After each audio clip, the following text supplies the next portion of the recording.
Aujourd'hui, on se retrouve pour une vidéo ASMR où je vais te lire une petite histoire. Ici, je vais te raconter l'histoire de Pandore. Lorsque Zeus créa le monde, seuls les hommes peuplaient la terre. Ils étaient protégés par Prométhée, un titan farouchement opposé au pouvoir suprême du Père des dieux. Dans la guerre qui opposait Zeus au titan, le rusé Prométhée parvint à dérober le feu aux divinités de l'Olympe et le donna aussitôt aux hommes. C'est ainsi qu'il subit le terrible châtiment qui l'enchaîna au Caucase.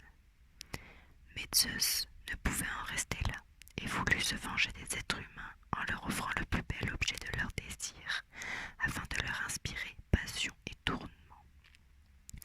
Il créa la première femme aussi fascinante que capricieuse. Pandore, c'était son nom, fut façonnée à partir de l'argile. Zeus dut demander à Héphaïstos de l'aider, et ils mirent au jour la créature la plus parfaite au monde. Ainsi, après des jours et des jours de labeur, les dieux, impatients, se pressèrent pour admirer enfin la ravissante jeune femme. Zeus avait intimé l'ordre à Athéna de lui insuffler la vie, et Pandore s'anima, gracieuse et sublime. Mais elle ne pouvait se présenter ainsi aux hommes, et la déesse dut dissimuler sa nudité sous un voile vermeil et étincelant, alors qu'Aphrodite l'apparait de somptueux atours et donnait à ses traits le privilège de la beauté, auquel nul être ne saurait résister. Tous les dieux ajoutèrent à la nouvelle égérie un de leurs agréments pour atteindre la perfection. Ainsi, douée de tous les talents, elle excellait aussi dans l'art du mensonge, tel que l'avait voulu Hermès. Zeus n'était que trop fier de son admirable créature dont la tendresse n'avait pas d'égal, et il décida de la présenter à l'homme. Or, Prométhée avait un frère, Épiméthée, connu pour être quelque peu déraisonnable. Zeus décida de lui offrir la main de la douce Pandore. À sa vue, Épiméthée fut aussitôt envoûté par le charme de cette créature. Un sentiment jusque-là inconnu l'étreignit. L'éclat du regard de la jeune femme suffisait à inspirer la passion et l'émerveillement. Elle était si somptueuse qu'il en oublia la promesse faite à son frère. Il avait fait le serment à Prométhée de ne jamais accepter de présent provenant de Zeus. Mais il avait été foudroyé par l'amour et aurait donné sa vie pour passer le restant de ses jours auprès de sa belle Pandore, qu'il gardait alors jalousement près de lui, loin des regards envieux des autres hommes, s'évertuant à satisfaire le moindre de ses désirs.